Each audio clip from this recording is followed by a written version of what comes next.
السلام علیکم ورحمۃ اللہ تعالی وبرکاتہ نحمده ونصلي ونسلم على رسوله الكريم اما بعد فاعوذ باللہ من الشیطان الرجیم بسم اللہ الرحمن الرحیم ان اللہ وملائکته یصلون علی النبی یا ایھا الذین آمنوا صلوا علیہ وسلموا تسلیما اللهم صل على سيدنا ومولانا محمد معدن الجود والكرم وآله الكرام وابنه الكريم وبارك وسلم صلاة وسلاما عليك يا رسول الله صلى الله تعالى عليك وسلم۔ سورہ آل عمران آیت نمبر 55 کی تفسیر ہے۔ اس آیت کریمہ کو سماعت کرنے سے پہلے، اس سے پہلے جو درس تھا اس کو پھر سے آپ اپنے ذہن میں تازہ کر لیں۔ اس میں جو بات بیان ہوئی کہ حضرت عیسیٰ علیہ السلام نے جب اپنی نبوت کا اعلان فرمایا تو یہودی حضرت عیسیٰ علیہ السلام کے دشمن بن گئے، کیونکہ یہودیوں کو ایسا لگا تھا کہ اب حضرت عیسیٰ علیہ السلام ان کے دین کو منسوخ کر دیں گے، جبکہ سارے انبیاء اکرام کا دین ایک ہی ہے، وہ دین اسلام ہے۔ یہودیت یہ خود ان کا ایجاد کیا ہوا مذہب ہے، اسی طرح عیسائیت بھی عیسائیوں کا ایجاد کیا ہوا مذہب ہے، یعنی ان کی کوئی اصل نہیں ہے، ان کی کوئی حقیقت نہیں ہے، ورنہ جو اصل دین ہے وہ تو دین اسلام ہی ہے۔ سارے انبیاء کرام کا دین ایک ہی ہے، وہ دین اسلام ہے۔ تو اس طرح سے یہودیوں نے حضرت عیسیٰ علیہ السلام کا انکار کر دیا، آپ کو نبی نہیں مانا، آپ پر ایمان نہیں لائے، آپ کے دشمن بن گئے۔ اور پھر یہ بات بھی بیان ہوئی تھی کہ وہ دشمنی میں اتنے آگے بڑھے کہ حضرت عیسیٰ علیہ السلام کو قتل کرنے کی سازشیں رچنے لگے، منصوبہ بندیاں تھیں انہوں نے۔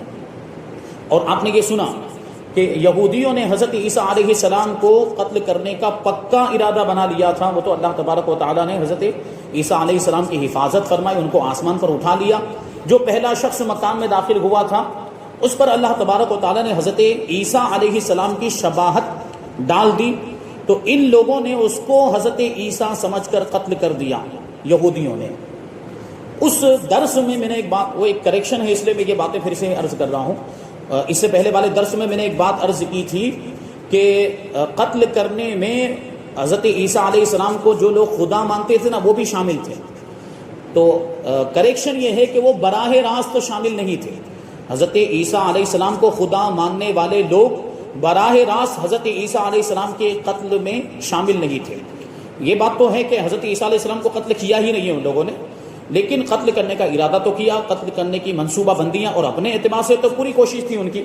تو یہ تو مجرم ہیں یہودی، یہ یہودیوں نے ساری پلاننگ کی تھی، ساری منصوبہ بندیاں کی تھی، لیکن جو حضرت عیسیٰ علیہ السلام کو جو خدا مانتے تھے نا، وہ اس پلاننگ میں شامل نہیں تھے، لیکن مجرم وہ بھی ہیں، کیونکہ انڈائریکٹلی وہ کہیں نہ کہیں اس پر راضی تھے۔ کون؟ حضرت عیسیٰ علیہ السلام کو خدا ماننے والے، یعنی مجرم ہیں، یعنی اس معاملے میں، ورنہ ان کا سب سے بڑا جرم تو یہی ہے کہ حضرت عیسیٰ علیہ السلام کو خدا مانتے تھے، حضرت عیسیٰ علیہ السلام کو معبود مانتے تھے، سب سے بڑا جرم یہ، اس سے بڑا جرم اور کیا ہو سکتا ہے؟ تو ہوا یوں، آپ نے واقعہ سماعت کیا کہ اللہ تبارک و تعالیٰ نے حضرت عیسیٰ علیہ السلام کو بچا لیا، آسمان پر اٹھا لیا، اور ان لوگوں نے اس آدمی کو قتل کر دیا جس کی شکل و صورت حضرت عیسیٰ علیہ السلام جیسی بنا دی گئی تھی۔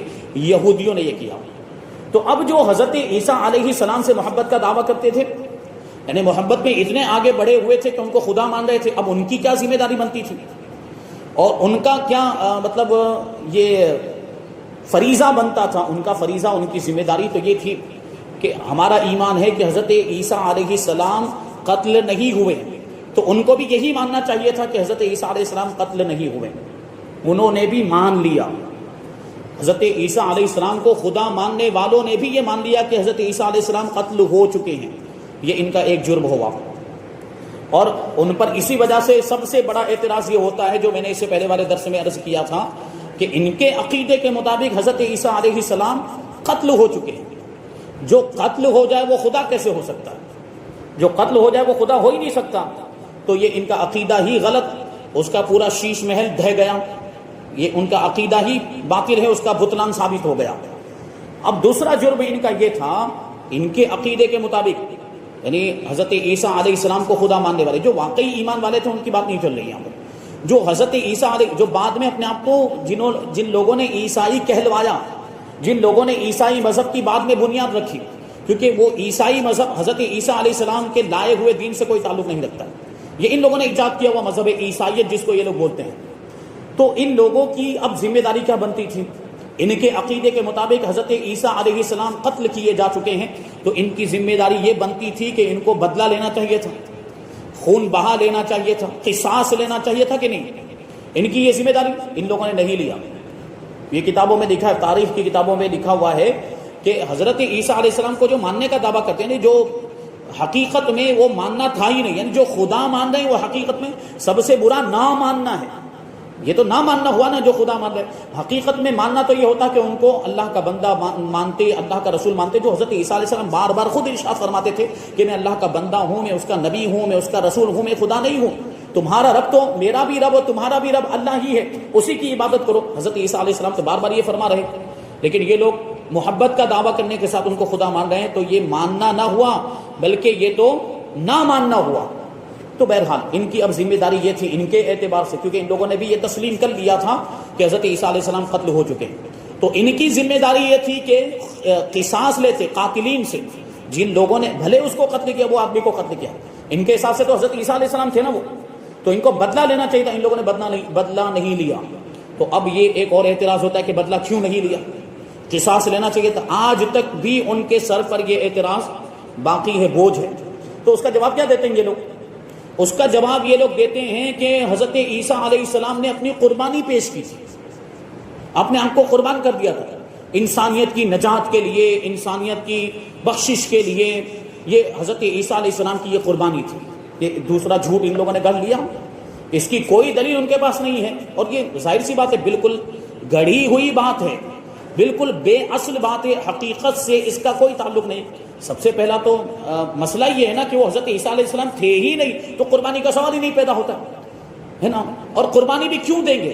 ایسا کوئی حکم ہے ہی نہیں کسی بھی آسمانی کتاب کے اندر کہ انسانیت کی نجات کے لیے نبی کی قربانی دینی پڑتی ہے، ایسا کہیں پر بھی نہیں۔ تو ان لوگوں نے یہ عقیدہ گڑھا ہوا ہے، اس اعتبار سے یہ لوگ بھی مجرم ہیں، معاذ اللہ حضرت عیسیٰ علیہ السلام کو خدا ماننے والے۔ تو اس لیے میں نے مناسب سمجھا کہ یہ ساری باتیں آپ حضرت کے سامنے پیش کر دیں۔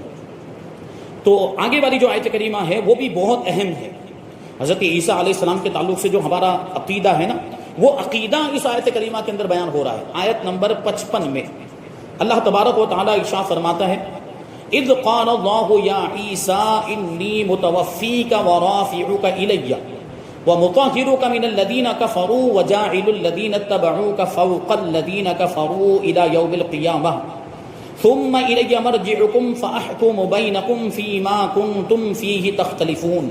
یاد کرو جب اللہ نے فرمایا اے عیسیٰ میں تمہیں پوری عمر تک پہنچاؤں گا۔ ہمارا عقیدہ ہے نا کہ حضرت عیسیٰ علیہ السلام آسمان پر تشریف لے گئے، تو مطلب یہ ہے کہ عمر مکمل نہیں ہوئی ہے، عمر ابھی جو آپ کی تقدیر میں لکھی ہوئی جو عمر ہے نا وہ ابھی مکمل نہیں ہوئی ہے۔ اللہ فرما رہا ہے کہ میں تمہیں پوری عمر تک پہنچاؤں گا، مطلب یہ ہے کہ حضرت عیسیٰ علیہ السلام واپس روئے زمین پر تشریف لائیں گے، اور جو آپ کی عمر لکھی ہوئی ہے نا آپ کی تقدیر میں وہ عمر مکمل ہوگی، یہ ہے۔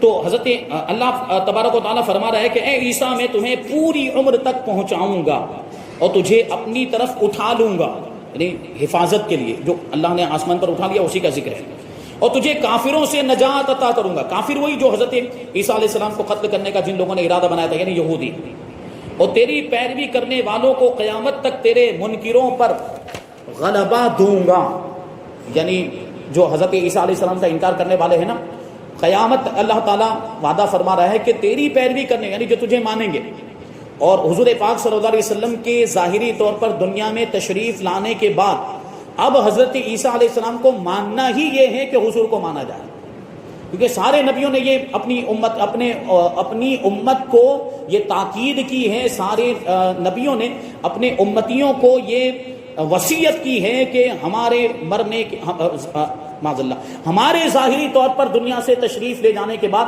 اگر تمہاری زندگی میں نبی آخر الزماں آ جاتے ہیں تو ان پر ضرور ایمان لانا، یہ وعدہ لیا تھا سارے نبیوں نے۔ تو اب ان نبیوں کو ماننا کب مکمل ہوگا؟ جب نبی آخر الزماں کو مانا جائے، اور جو نبی آخر الزماں کو نہیں مانتا ہے وہ حضرت عیسیٰ کو بھی نہیں مانتا ہے، وہ موسیٰ کو بھی نہیں مانتا، وہ کسی نبی کا ماننے والا ہو ہی نہیں سکتا، یہ بات ہے۔ تو اللہ نے فرمایا کہ قیامت تک تیرے منکروں پر، تیری پیروی کرنے والوں کو قیامت تک تیرے منکروں پر غلبہ دوں گا۔ تو پیروی کرنے والے کون ہوئے؟ جو حضرت عیسیٰ علیہ السلام کے زمانے میں آپ پر ایمان لائے وہ بھی پیروی کرنے والے ہوئے، اور جو زندہ رہے حضرت عیسیٰ علیہ السلام کے مذہب کو مانتے ہوئے اس کی پیروی کرتے ہوئے زندہ رہے، یہاں تک کہ ان لوگوں نے حضور پاک صلی اللہ علیہ وسلم کا زمانہ پایا اور حضور پر ایمان لائے، یہ بھی حضرت عیسیٰ کی پیروی کرنے والے ہیں علیہ السلام، کیونکہ حضرت عیسیٰ علیہ السلام نے بھی تاکید فرمائی تھی۔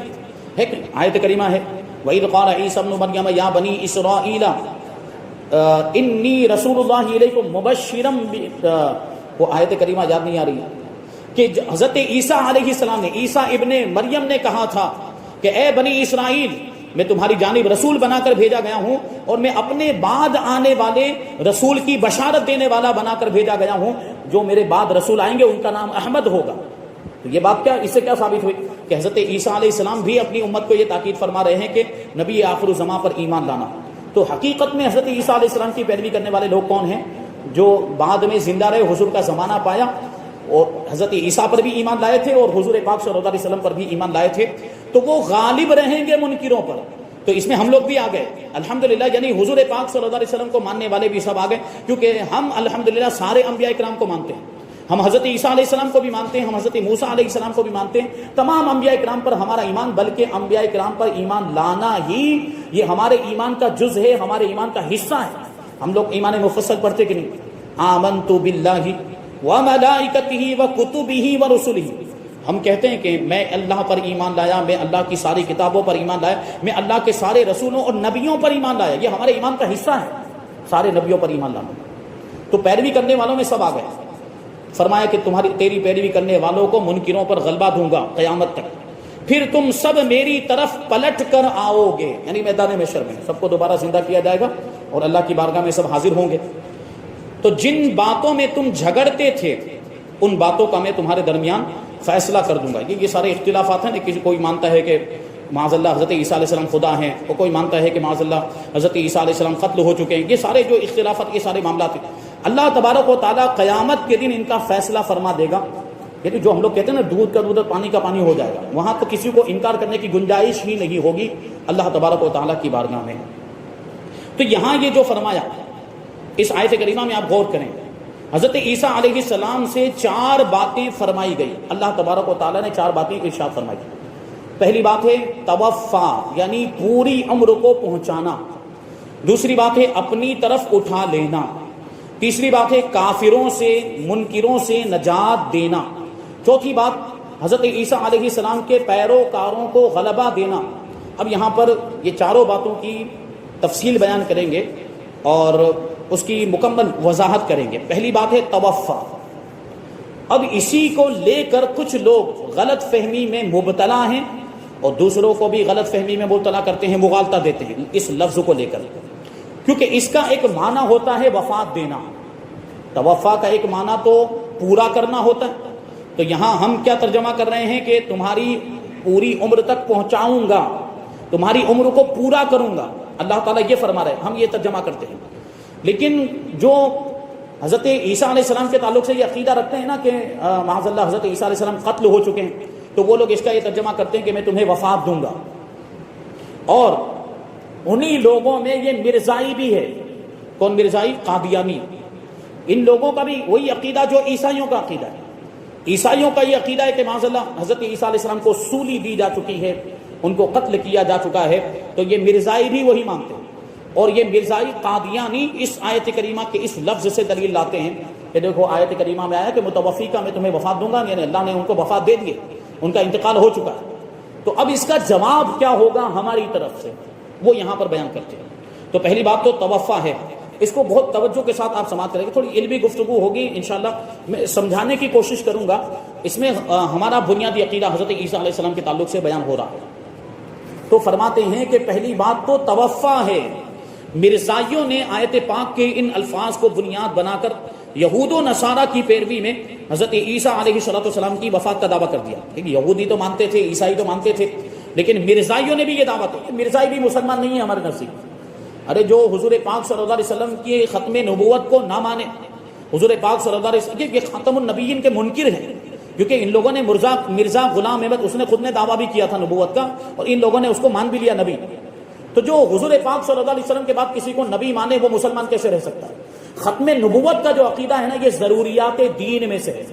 ضروریات دین کا میں مطلب بتا چکا ہوں اس سے پہلے کہ ضروریات دین میں سے کوئی بھی شخص کسی بھی ضرورت دینی کا انکار کرے وہ مسلمان نہیں رہ جاتا، وہ کافر ہو جاتا ہے. تو یہ بھی ضروریات دین میں سے ختم نبوت کا عقیدہ. امیر رضائیوں نے وہ جو ہے اس عقیدے کے منکر ہیں، وہ دین اسلام سے خارج ہیں. اگر اپنے آپ کو مسلمان کہتے رہیں وہ مسلمان ہیں ہی نہیں، کافر ہیں. تو یہ ان لوگوں نے دعویٰ کیا، حضرت عیسیٰ علیہ السلام کی وفات کا دعویٰ کیا، اور یہ سراسر غلط ہے. کیونکہ پہلی بات تو یہ ہے کہ توفا کا حقیقی معنی ہوتا ہے پورا کرنا. حقیقی معنی کیا ہوتا ہے؟ پورا کرنا. جیسا کہ قرآن پاک میں دوسری جگہ پر ہے کہ وَإِبْرَاهِيمَ الَّذِي وَفَّى. توفا اور وفا دونوں کا مادہ ایک ہی ہے، یعنی دونوں کی اصل ایک ہی ہے. اصل جو حروف ہوتے ہیں نا وہ 3 حروف ہوتے ہیں عربی زبان کے اندر. تو وفا اور توفا دونوں میں جو اصل 3 حروف ہیں نا وہ سیم ہے، تو دونوں کا معنی ایک ہی ہوگا. حقیقی معنی یہ جو آیت کریمہ وَإِبْرَاهِيمَ الَّذِي وَفَّى اس کا معنی ہوتا ہے کہ ابراہیم جو پورے احکام بجا لایا، یعنی اللہ نے حضرت ابراہیم علیہ السلام کو جو احکام عطا فرمائے تھے ان کی پورے طور پر حضرت ابراہیم علیہ السلام نے پیروی کی. تو کیا یہاں پر کوئی وفات والا ترجمہ کر سکتا ہے؟ وَإِبْرَاهِيمَ الَّذِي وَفَّى میں یہ ترجمہ ہو ہی نہیں سکتا کہ ابراہیم جس نے وفات دے دی. یہ کیسے ہو سکتا ہے ترجمہ؟ یہ ہو ہی نہیں سکتا، یہاں ممکن ہی نہیں ہے. تو یہ وفا اور توفا کا حقیقی معنی ہوتا ہے پورا کرنا، اور یہ موت کے معنی میں بھی استعمال ہوتا ہے، وفات کے معنی میں بھی استعمال ہوتا ہے، لیکن یہ اس کا مجازی معنی ہے.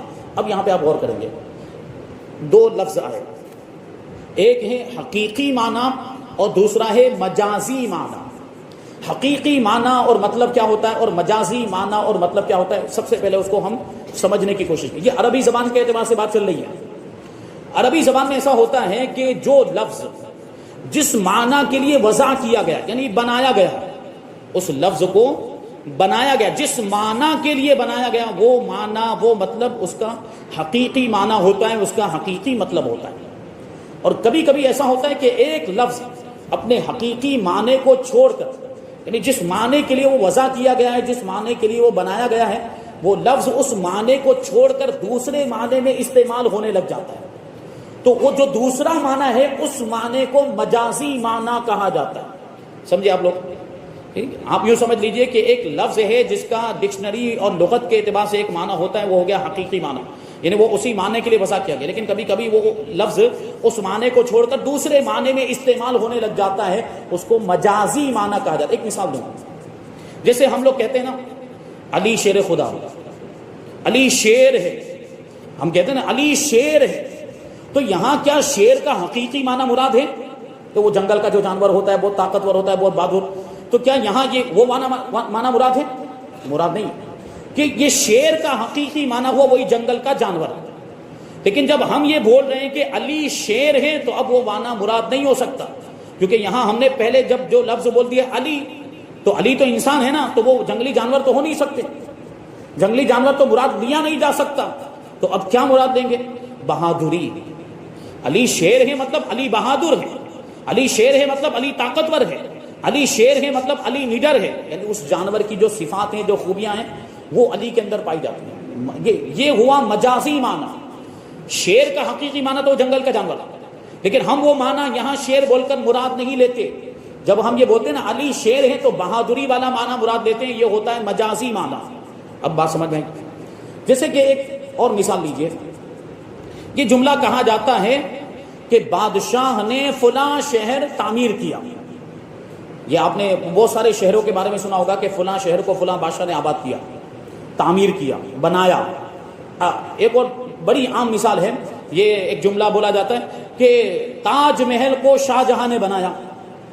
تاج محل کو تو وہ شاہ جہاں وہاں پہ وہ ہتھوڑی اور وہ سب لے کر تھوڑی پہنچا تھا، وہ کدال یا پھاوڑا لے کر وہ خود تھوڑی گیا تھا، اس نے خود اپنے ہاتھوں سے تعمیر کیا. تو اس لفظ کا حقیقی معنی، تعمیر کرنے کا حقیقی معنی تو یہ ہوا کہ خود تعمیر کرے، خود وہ اٹھائے پتھر اور لا کر اینٹیں وغیرہ لا کر خود لگائے، گارا لگائے، وہ سب کرے، اس کو کہیں گے کہ تعمیر کیا. یہ ہوا حقیقی معنی اس کا. لیکن یہاں وہ حقیقی معنی مراد نہیں ہے. یہاں کون سا مانا مراد؟ جب ہم یہ کہتے ہیں کہ فلاں بادشاہ نے فلاں شہر بنایا، تعمیر کیا، یا یہ ہم کہتے ہیں کہ شاہ جہاں نے تاج محل بنایا، تو مراد یہ ہوتا ہے کہ مزدوروں نے بنایا، حکم اس نے دیا تھا، حکم اس نے دیا تھا، شاہ جہاں نے حکم دیا تھا. یا شہر تعمیر کرنے کی جہاں بات کی جاتی تو بادشاہ نے حکم دیا ہوتا ہے، اس لیے اس کی طرف نسبت کر دی جاتی. یہ جو نسبت ہوتی ہے یہ مجازی نسبت ہوتی ہے، یہ مجازی معنی ہوتا ہے. اور عربی زبان میں اور خاص طور پر قرآن اور حدیث میں یہ ایک قاعدہ کلیہ ہے کہ جب تک حقیقی معنی مراد لینا ممکن ہو، پاسبل ہو، وہاں تک مجازی معنی مراد نہیں لیا جائے گا. کیونکہ قرآن اور حدیث، قرآن اللہ کا کلام، حدیث حضور کا کلام، تو ہم اپنی طرف سے مجازی معنی کیسے مراد دے سکتے ہیں؟ تو جو لفظ جس معنی کے لیے وضع کیا گیا جب تک ممکن ہے وہ معنی مراد لیا جائے تو وہی معنی مراد لیا جائے گا، دوسرا کوئی معنی ہم مراد نہیں لے سکتے. بات سمجھ میں آ گئی؟ تو یہاں پر بھی جو توفع کا لفظ آیا ہے تو یہاں اس کا حقیقی معنی ہے پورا کرنا، ایک مجازی معنی ہے موت اور وفات، لیکن اس مجازی معنی کی طرف ہم نہیں جائیں گے، کیونکہ جب حقیقی معنی مراد لینا ممکن ہے تو مجازی معنی یعنی وفات والا معنی مراد نہیں ہوگا. بات واضح ہو گئی؟ اسی کو بیان کرتے ہیں کہ یہ موت کے معنی میں بھی استعمال ہوتا ہے، لیکن یہ اس کا مجازی معنی ہے. اور جب تک کوئی واضح قرینہ موجود نہ ہو اس وقت تک لفظ کا حقیقی معنی چھوڑ کر مجازی معنی مراد نہیں لیا جا سکتا. اور یہاں کوئی ایسا قرینہ موجود نہیں ہے کہ توفع کا معنی موت کیا جائے، بلکہ اس کا حقیقی معنی مراد لینے پر واضح قرائن موجود ہے. قرینہ نہیں، بہت سارے قرینے موجود، دلیلیں موجود ہیں کہ یہاں پورا کرنا والا معنی ہی مراد ہے. حدیثوں میں آئے ہیں، وہ جو دلیل ہے نا ہمارے پاس وہ حدیث ہے کہ صاف طور پر یہ بیان کیا گیا کہ اللہ تبارک و تعالیٰ نے حضرت عیسیٰ علیہ السلام کو آسمان پر اٹھا لیا، تو اب یہاں پہ موت والا معنی مراد ہو سکتا ہے؟ نہیں ہو سکتا، کیونکہ حدیث سے تو یہ ثابت ہو رہا ہے کہ ان کی وفات ہوئی ہی نہیں ہے. یہ الگ بات ہے کہ جب قرب قیامت میں تشریف لائیں گے، ان کی عمر مکمل ہو جائے گی، تب ان کی وفات ہوگی، ظاہری وفات. لیکن ابھی سے یہ کہنا کہ ان کی وفات ہو چکی یہ غلط ہے. تو وہی بات بیان کر رہے ہیں. اور قرائن احادیث مبارکہ ہیں جن میں یہ بیان ہے کہ حضرت عیسیٰ علیہ السلام زندہ آسمان پر اٹھائے گئے اور قرب قیامت میں واپس تشریف لائیں گے. لہٰذا اس آیت سے حضرت عیسیٰ علیہ السلام کی وفات ثابت نہیں. ایک تو یہ بات بیان کر دی کہ حقیقی معنی مراد لینا ممکن ہوگا تو وہاں پر مجازی معنی مراد نہیں لیا جائے گا. اور بھی بہت ساری باتیں ہیں. اگر وفات والا معنی مراد لے تو پھر وہ کیسے درست ہوگا؟ اگر ہم وفات والا معنی مراد بھی لیتے ہیں نا تب بھی ان کا عقیدہ غلط ہے، تب بھی ان کا عقیدہ غلط ہوگا. تو اس میں ایک اعتراض ہوگا، یعنی وفات والا معنی مراد دیں گے تو ہم یہ کہیں گے کہ وفات دوں گا، ہم یہ کہیں گے ترجمہ پھر اس کا یہ کریں گے اللہ جو فرما رہا ہے انی متوفی کا، میں تمہیں وفات دوں گا، یعنی قرب قیامت میں تشریف لائیں گے پھر وفات ہوگی، یہ مراد لیں گے. پھر ہم اگر یہاں وفات والا معنی بھی مراد لیتے ہیں تو پھر اس کا ترجمہ یہ کیا جائے گا، اور یہ کیا بھی گیا ہے یہاں پر آیت کریمہ میں، آپ نے ترجمہ سماعت کیا. تو اب اس پر ایک اعتراض ہوتا ہے کہ آیت کریمہ میں کہ انی متوفی کا ورافعک الیہ، میں تمہیں وفات دوں گا اور اپنی طرف اٹھا لوں گا، تو یہ تو ترتیب الٹی ہو گئی کہ اپنی طرف اٹھانے کا ذکر پہلے ہونا چاہیے تھا اور وفات دینے کا ذکر بعد میں ہونا چاہیے تھا. یہ ایک اعتراض ہو رہا ہے، تو اس کا بھی جواب انشاءاللہ تبارک و تعالی ہم آئندہ درس میں شامل کریں گے. اللہ تبارک و تعالی کی بارگاہ میں دعا ہے کہ جو کچھ بھی بیان ہوا اس پر ہم سب کو عمل کرنے کی توفیق عطا فرمائے اور نور قرآن سے ہم سب کے دلوں کو روشن اور منور فرمائے. وما علینا الا البلاغ. السلام علیکم.